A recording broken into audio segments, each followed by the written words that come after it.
From the Samson Production Studios in the heart of Hazleton, Pennsylvania, it's your News 13. Brought to you by SSPTV and the Standard Speaker. It's your chance to truly have an impact on the future of your community by casting your vote to choose candidates in the November election. The primary election 2013, our top story on News 13 for this election day. Good evening, everybody. Thank you so much for joining us. I'm Kathy Bazinski. All elections are local and no race is a small one. But the smallest thing on this primary election day appears to be voter turnout. Election officials all across Luzerne, Schuylkill, and Carbon counties all reporting low voter turnout today despite the excellent weather. News 13 dropped by this polling place in Hazel Township around 1 o'clock this afternoon where the going was slow and poll workers say that's pretty much how it's been all day.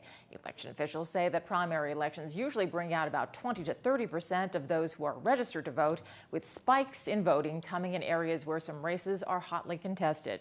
News 13 encouraged everybody who is registered to head out to the polls, which will still be open until 8 p.m. tonight. Well, there was a glitch in Luzerne County on this election day, and it happened in Hazleton. The box containing all the essential materials to activate the polling place in Hazleton's 4th Ward never showed up. As Christina Papa tells us, folks are pointing fingers, police are investigating, and at least one resident couldn't exercise her right to vote. All across Pennsylvania, polls were opening at 7 this morning, but not for Ward 4 in Hazleton. A very important box never made it to the polling place. Les Scorpel was there when Judge of Election Tina Nelms realized that voting package hadn't arrived. She started wondering why the box didn't show up. And she said, a few years ago, I didn't get the box until the night before, about 8 o'clock at night. The other guy came in this morning with the box in his hands. I asked him about it. He said, well, I have mine. Nelms didn't want to be on camera, but she told News 13 she never saw the box at her house. In years past, Nelms has had to sign for that important box, but recently that's changed. Luzerne County Board of Elections says the election box was delivered to her home on May 18th. Now, this PEB is kind of like a master key, and without it, Ward 4 was unable to open those polls right behind me this morning at 7 a.m. Other things in that box that were missing included regulations and an absentee ballot listing. Luckily, Ward 4 tells me they didn't have any absentee ballots this election. 3 people did vote using emergency provisional ballots from Ward 3. Voter Nadine Nepper wasn't able to stay and wait for the polls to open. In fact, she left before she knew she could vote with an emergency ballot. I felt like I had virtually lost my right to vote because I planned my day so that I could fit it into my schedule. As I said, I work in the Allentown-Bethlehem area. I'm not sure if I'll be back by 8 p.m. this evening to vote. Jean Mope was at the polls this morning. She was concerned that folks like Nepper lost their chance to vote. It could affect the outcome of the election in this particular ward. It's very important that they make sure that this doesn't happen again. As for Nepper, she plans to find a way to cast her vote, even though she doesn't think she'll be back in time to vote at 8 o'clock. Election judges filed a report today with Hazleton police. They're still searching for that missing box. Christina Papa, News 13, Hazleton. And there were no long lines at polling places in Schuylkill County this election day. There are about 84,000 registered voters in the county.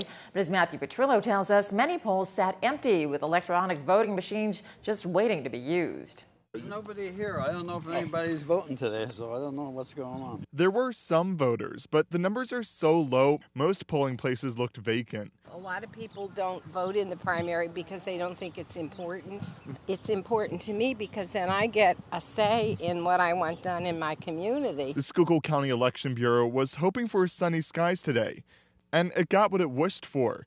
Warm temperatures often attracts a larger turnout than cold or wet weather. But temperatures today were so hot, it might have been just as potent. The sun's very hot. Had to do a sunblock run. I don't want to get sunburnt, and dehydration is also another thing, so we got a lot of water on hand too. Now, this precinct in Pottsville has about 700 registered voters, but as of noon today, only about 50 of them showed up. Still, the sun seems to be bringing some voters out. Years ago, and I just laid off for a while because I just got a little disgusted. But I went out and voted again, so. What are you disgusted with? Nothing changed. Nothing changes. Nothing. The same old, same old. News 13 then went to a more popular voting place in downtown Pottsville, but that too had a low turnout. Very slow. Very, very slow. It's nowhere near like it was for the presidential election, but that's kind of normal, especially since there really are very few contested local races. There may not be a presidential candidate running in this election, but the local issues are just as important as the national ones. Voters say area roads need to be improved. The city budget needs to be better managed, and they say they don't want to see another increase on real estate taxes. If you don't vote, you can't change nothing. So that's why I figure I better step up to the plate and get voting, so see if it makes a difference. Because we're the voice. We're the ones that make that difference. So if we don't, who is? But that difference won't be known until the general election in November. That's when the respective Republican and Democratic winners from today's primaries face off head-to-head. Registration for that election begins tomorrow. Matthew Petrillo, News 13, Pottsville. And News 13 and SSPTV will present Your Vote 2013, featuring live coverage starting when the polls close. It'll begin actually at 7:30 p.m. tonight. Our panel of election analysts will provide the latest numbers as well as insights and projections throughout the evening, focus on local elections in Luzerne, Carbon, and Schuylkill counties, as well as countywide races of interest. Your Vote 2013 coverage starting at 7:30 p.m. tonight, right here on SSPTV. And still ahead on News 13, talk about some spectacular Election Day weather, and it's going to get even warmer for Wednesday. We'll tell you all about it in News 13 weather. But first, we'll talk about a type of crime that you'd hope would never happen. What one Crime Watch learned about it when News 13 continues. It's one type of crime you don't always think about: elder abuse. Last night, a local Crime Watch became more aware of the problem and the crime. Stephanie Gorney with more on protecting the older members of the community. There are many people who are more vulnerable and unable to defend for themselves when they are being abused. Elderly people are a part of this group, and their family or friends do not often know that they are being abused by their caregivers. The West Hazleton Crime Watch brought in a special speaker Monday evening to discuss the types of abuse that the elderly face. Exploitation of the elderly and elder abuse, the different types of elder abuse, whether it be physical, psychological, or neglect, what to be alert for, what to keep an eye open for, and invaluable as a Crime Watch organization so we could help our seniors. Detective Fabane provided helpful tips on what to look out for if you sense that someone you know is being abused, as well as what to do. Bruises, as far as the physical aspect of it, bruises, small cuts, wounds that shouldn't be there, and neglect. You know, if you see somebody that was always well kept and well groomed, all of a sudden isn't, point of question. Not that you're reporting abuse. All you have to do is report the possibility of abuse. Let the authorities do their job. Many of the elderly come from a generation where there was a lot of trust and very little deceit. They also did not want to bring any shame to their family name, and this could be one of the reasons why the abused do not come forward. Now the same people that they trust, that their family members and close friends, are the ones that are abusing them, and they don't want to relinquish that. They still count on what they were raised. So the way they were raised is now why they're being preyed upon. If you suspect of any abuse that is taking place, you are urged to contact law enforcement so that the situation can be investigated and the abused can be taken care of. Stephanie Gorney, News 13, West Hazleton. Rescue teams and local, state, and federal officials are just getting a grip today on the extent of the devastation caused by the massive tornado which struck near Oklahoma City yesterday afternoon. Here's a look at some video that was taken as the massive tornado blasted through Oklahoma City and its suburbs, in particular the shattered city of Moore, Oklahoma. The confirmed death toll stands at 24 people, including 9 children. Now, original reports during the very confusing aftermath yesterday placed deaths as high as 51 people. Right now, rescue teams are combing through the homes and buildings that have been absolutely pulverized, searching for survivors. This morning, President Obama spoke to the nation about what he called one of the most destructive tornadoes in history. So our prayers are with the people of Oklahoma today. Our gratitude is with the teachers who gave their all to shield their children, with the neighbors, first responders, and emergency personnel who raced to help as soon as the tornado passed, and with all of those who, as darkness fell, searched for survivors through the night. As a nation, our full focus right now is on the urgent work of rescue and the hard work of recovery and rebuilding that lies ahead. Yesterday, I spoke with Governor Fallin to make it clear to Oklahomans that they would have all the resources that they need at their disposal. The president has already signed a disaster declaration, so emergency and permanent aid and financial assistance can be utilized immediately. Time now for our regional weather from the National Weather Service. Checking the radar.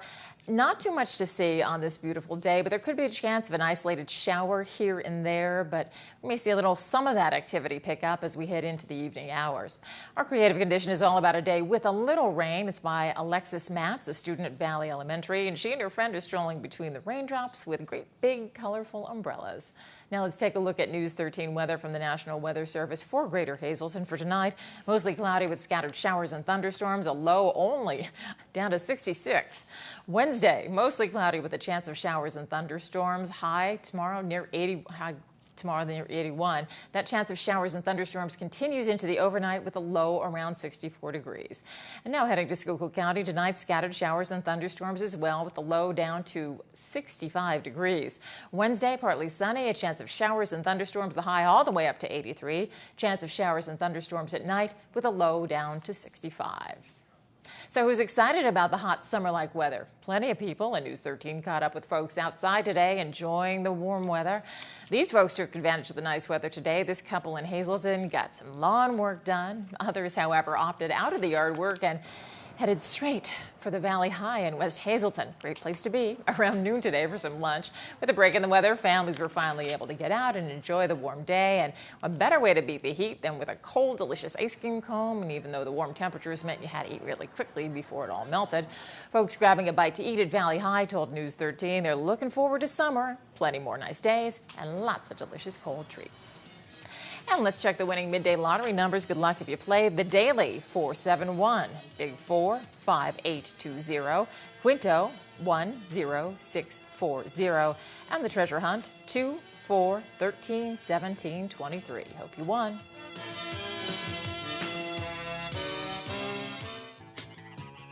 Good evening, everyone, and here's tonight's Talk of the Town report. On June 8th, from noon to midnight, the performance group, the Eclectic Circus, will be hosting a two-part fundraising show. The event will be held in the former First Presbyterian Church in Tamaqua. Eclectic Circus is a community arts, dance, and music collective.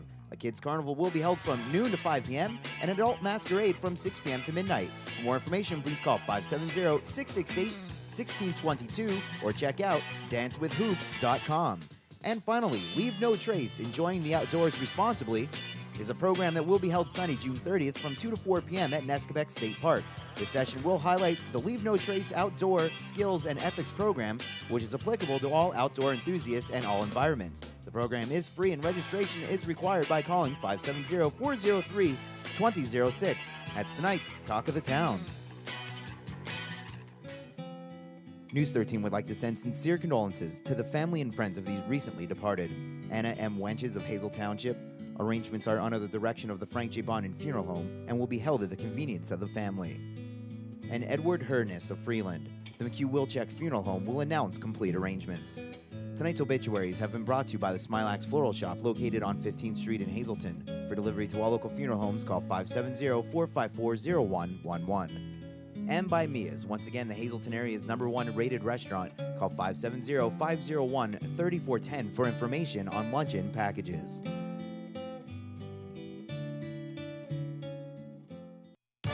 SSPTV Sports on News 13 with Fred Barletta Jr. We couldn't ask for better weather, that's for sure, and you really couldn't ask for a better baseball game yesterday. It was the opening round of the Class A District 2 playoffs, and it was right over here on the north side at MMI. And the good news, the Preppers advance. You take a look, MMI, 7-2 winners over Wyoming Seminary yesterday. So with that win, MMI advances, and on Wednesday, they will travel up to Old Forge, and they'll play the Devils up there. Should stop and get some pizza, too. I would advise that. Meanwhile, in the other half of the bracket, Blue Ridge, no contest here as they run all over Forest City, and that sets up a date with Lackawanna Trail. It will be Blue Ridge, Lackawanna Trail. That's the semifinals of District 2.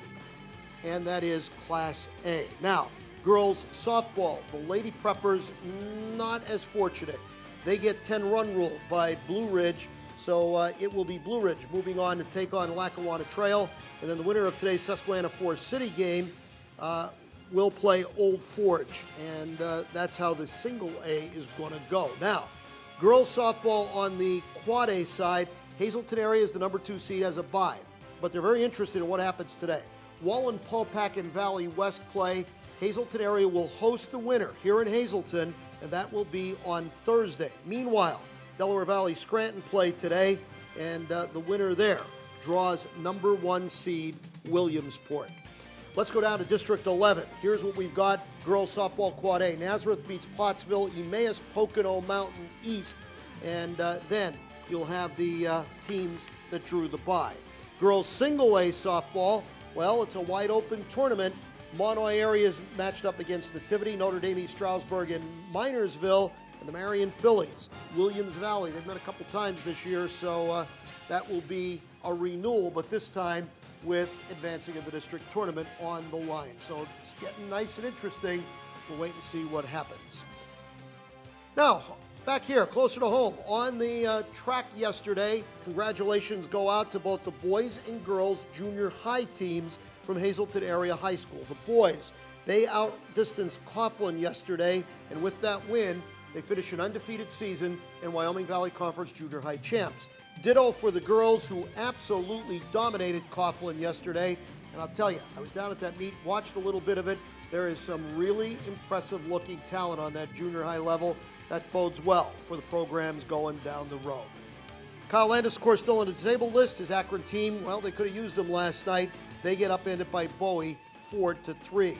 The Rail Riders are having a horrible road trip. It continued last night, and they lose one out at Columbus. Meanwhile, the Lehigh Valley Iron Pigs, they rolled to a big win over Rochester. Nothing on it, Russ Kanzler today, because his Norfolk Tide team had the day off. Not today. They're going to be hosting Durham, and there you see the entire minor league schedule for today. There's our standings. As we take a look, we're at the quarter pole, folks.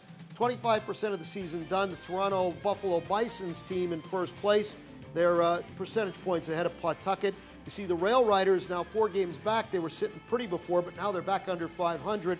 The Iron Pigs 6.5 back. In the South Division, Russ Kanzler's team has a comfortable 4-game lead over the Durham Bulls, so that's boding well for them. And let's go to the Eastern League, where Kyle Landis' club, the Akron Arrows, they're scuffling a little bit. They're 4 games below the 500 watermark, and you can see the Erie Seawolves are the pace setters there in Double-A Eastern League Baseball. News 13 Sports is sponsored by Sand Springs, featuring a world-class golf course as well as celebrations, the area's most luxurious banquet and wedding facility.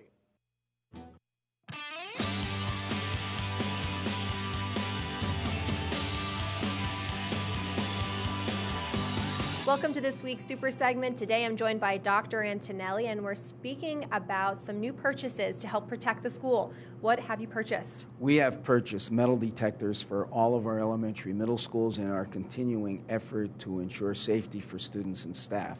We have those metal detectors, and we will be placing them in our elementary middle schools this summer for use starting the first day in September. And I understand you already have some people guarding the doors, but you're looking to further that. What are you guys doing? Correct. Our elementary middle schools do have security guards in place, and we've had those folks for quite some time. They do an excellent job. We are looking to augment our security staff in each elementary and middle school with a trained SRO. An SRO is a police officer that has arresting powers, is armed, has weapons training, and we're looking to place an SRO in each elementary middle school, as I said, to augment our security staff and help with the implementation of the metal detectors. Okay, and you already have those metal detectors in place here and also at the high school. Can you explain how has that helped the school district? Well, quite frankly, Christina, our incidents of a violent nature, this current school year are almost non-existent. We have seen a tremendous impact with the metal detectors in eliminating acts of violence. Okay, so those will definitely protect the students there at the school. And again, how many metal detectors have you purchased? We have purchased 2 for each elementary, middle school. And again, we are pursuing federal monies. The grant is known as COPS. It's part of Obama's effort, President Obama's effort to ensure school safety. And we are applying for that money to help us with the implementation of SROs in each elementary, middle school. Okay, so one SRO per school then, is that correct, right? That's correct, along with the security personnel that we already have in place in each elementary, middle school. Well, thank you so much. There you have it, some more protection for the Hazleton area. That's this week's Super Segment. We'll see you next week.